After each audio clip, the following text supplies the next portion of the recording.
Hello guys, welcome to another sunny day here on another farm. My name is Efomhene and this is Efom TV. Today we are at a very far off place in the central region of Ghana. This place is called Jukwa. There's a small community here after Jukwa called Watreso. So this is where we are presently, and here we are constructing 100,000 capacity catfish farm. But we have started with the first phase, which is the 50,000 capacity with nursery ponds and hatchery. And this is where I am here to inspect the project so far. We've been here earlier. We did the dimensions, and initially we had to come and do the profiling. And they started off with the first concrete and the first layer of blocks. Now they have fixed the iron rods, and it is time for us to come and see whether work is going as expected and the progress of work is as needed. Most importantly, when we come on site during projects like this, we want to see whether they are conforming to the specifics, the quality of work, whether they are following through with the dimensions, or whether they are following through with what is supposed to be, like where you are supposed to put your iron rods. Is it exactly there? The block laying, is the mortar work okay? So that is what basically we are here to check. So come along, let's see how this project is going, and then maybe you learn a thing or two.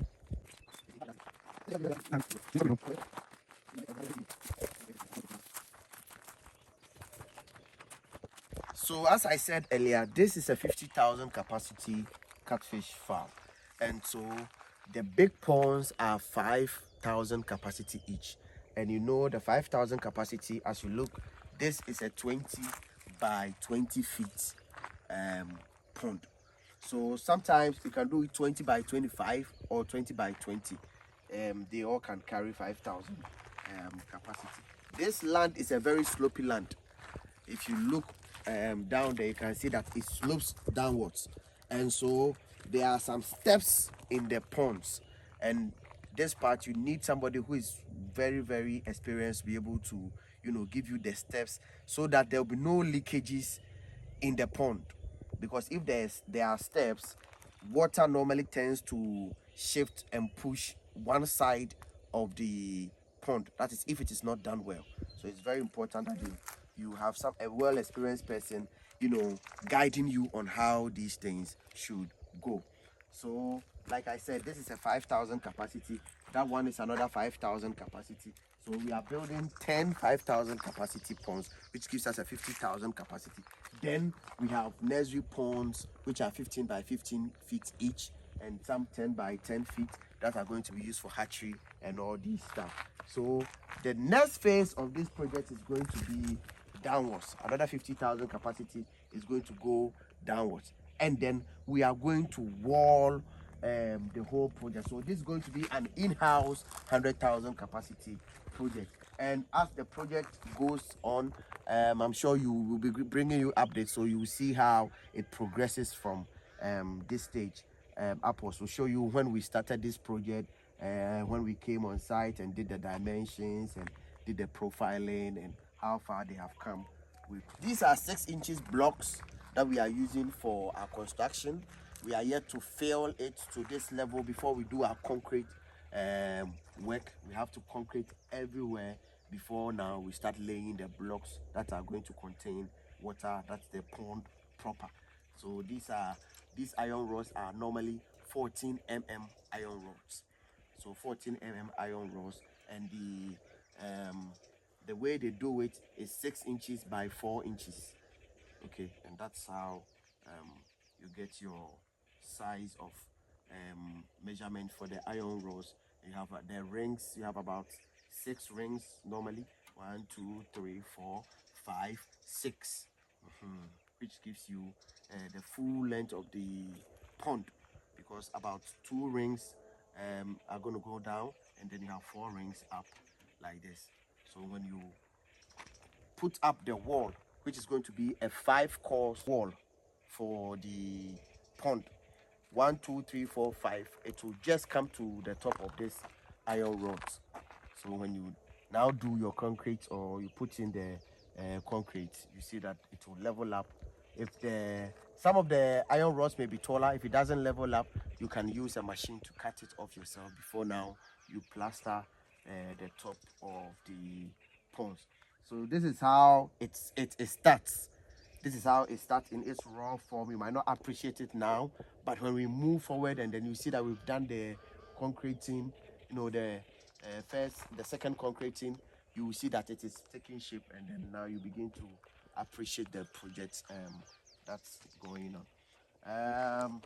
Here by now, we should have filled these ponds, and then we're getting ready to, you know, compact the filling.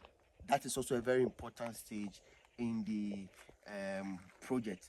So when we fill the ponds, we need a machine normally to compact the coarse sand.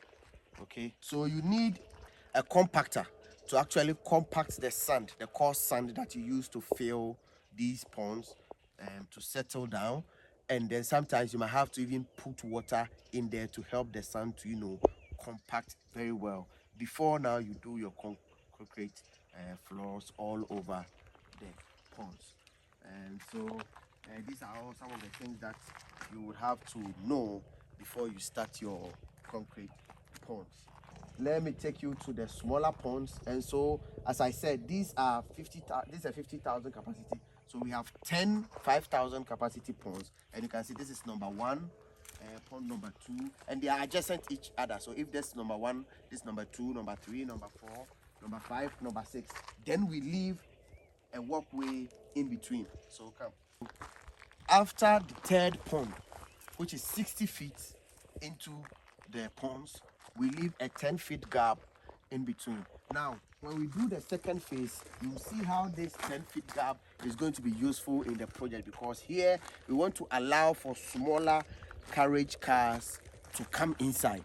So for instance, if we are harvesting, we don't want to harvest and be carrying them outside, which is a lot of work. So you have a small car that can easily, you know, a tricycle or any smaller car can easily walk in here and drive in here, and then we load things inside or offload things outside, bring in feed and all of that. So this walkway, you later appreciate it very well. Now we proceed with the next 4 ponds. So we have 6 behind us, then there's a walkway, getting the next 4, making 10. So these are the next 4 ponds. Now after the next 4 ponds, there's another walkway, but that's not a very big walkway. That's like a 5-feet walkway that's going to allow for wheelbarrows and those stuff to pass through, and that is where you have your nursery ponds and your hatchery. Okay, and so let's show you that one too. So these are the nursery ponds. These are the nursery ponds. You can see these are, some are 10 feet by 10 feet, some are 10 by 15 feet, and these are going to also be used as hatchery. So here on this farm, we are going to hatch our own fingerlings. We are going to produce our own feed. We have a feed production unit that has been built over there. You can see that roofing over there. Will take you inside to see, and that's where there's going to be storage, and that's where there's going to be workers who are going to sleep here on the farm and make sure that 24/7 they are on guard to make sure nothing goes wrong. So we are here to check out this project, and so far, honestly, I would say that there's a lot more work to be done. I expected more than this to have been done by now, but you know, sometimes you can't blame the workers that much. This project is being undertaken by a diasporan, but the workers on site are not from my end. The workers on site were employed by the client himself, so I'm just to supervise them and guide them in the work that they are doing. And as I'm saying, I expected more to be done, but I mean, we'll talk about it and then make sure that into the next month more is done to ensure that the project moves faster than it is now.